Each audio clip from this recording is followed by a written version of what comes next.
Welcome to the YouTube channel My Story, with stories that touch your heart.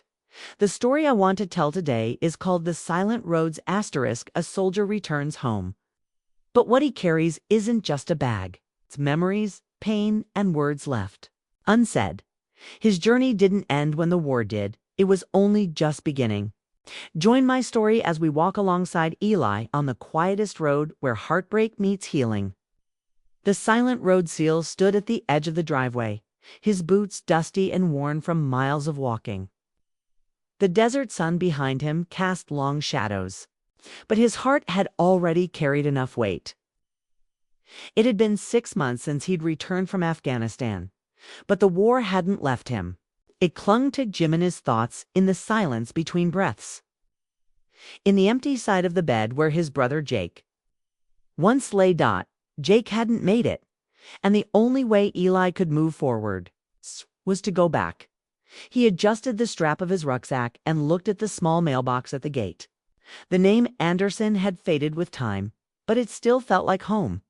He hadn't told anyone he was coming, no texts, no calls. Just the road, his shadow, and the people he'd lost along the way. First stop, home. Eli knocked once, softly. The door opened to reveal his mother, grayer than before, smaller somehow. Her eyes widened as they met his.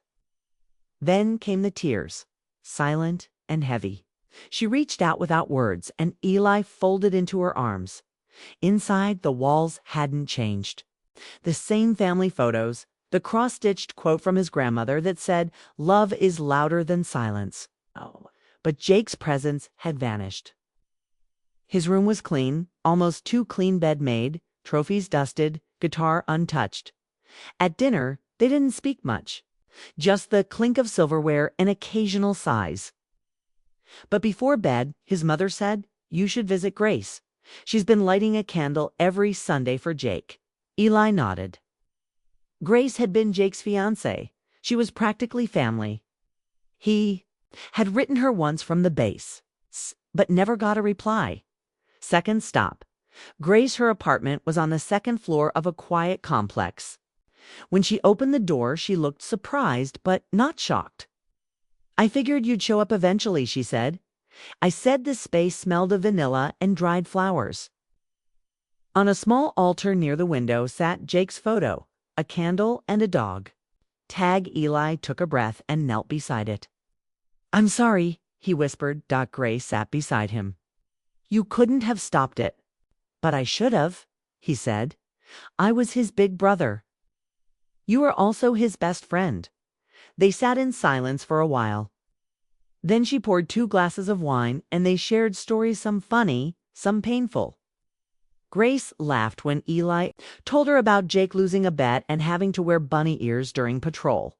She cried when Eli described how Jake shielded a boy from gunfire. Before he left, Grace gave him a box. Letters. "Jake wrote them to you. Never mailed them. I found them after." Eli didn't open the box right away. Some weights took time to carry. Third stop. Miller's farm sergeant Dan Miller had served with both brothers. He retired before the last deployment, settling on a modest farm outside Flagstaff. When Eli arrived, Miller was feeding chickens. "Well, if it isn't the quiet kid with the sharp shot," he said with a grin. Eli smiled faintly. "I'm trying to find the pieces." Miller offered him a beer, and they sat under a tree as dusk turned the sky lavender. Eli finally asked, "Why do you think Jake never talked about being scared?" Miller took a slow drink. "Because he was too busy trying to be brave for you." "But he was terrified, Eli. We all were." They worked together the next day, feeding animals, fixing fences. At night, they drank whiskey and sat in the barn. Eli read one of Jake's letters. "Hey, dumbass. I know you hate when I call you that, but I only use it when I mean I love you. I hope we both make it home. If we don't, I hope you do something that matters. And maybe finally tell Grace she was too good for me." Eli chuckled, wiping a tear. Fourth stop. The roadside cross. The last place Eli needed to go was the hill on Highway 82, where the convoy had been ambushed.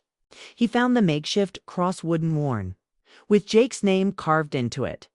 He sat beside it, placed his dog tags on the ground, and closed his eyes. He remembered the screams, the chaos, the sand in his mouth, the heat of the explosion. Jake's final words, "Tell Mom I love her. And you better live for both of us, idiot." The wind was soft. The road was silent, but inside something loosened. For the first time since that day, Eli cried without guilt. The return when Eli returned home. He brought Jake's letters to his mother. They read them together, laughing and crying. She told him he could stay, but Eli said, "I think I need to keep walking a bit longer." He left his boots by the door. He wouldn't need them anymore. Reflection. The roads we carry, the silent roads, isn't just a story about a soldier. Returning home, it's a reflection of what war does to the soul and how love, memory, and grief walk beside us even after the fighting ends. Eli's journey was one of healing, not heroics. He wasn't looking for medals or closure in the traditional sense. He was searching for peace in the echoes. Many stories of veterans focus on action, sacrifice, or patriotic valor. This one is quieter, more intimate. It's about the emotional debris left behind, the conversations never had, the apologies never spoken, the laughter that now only exists in memory.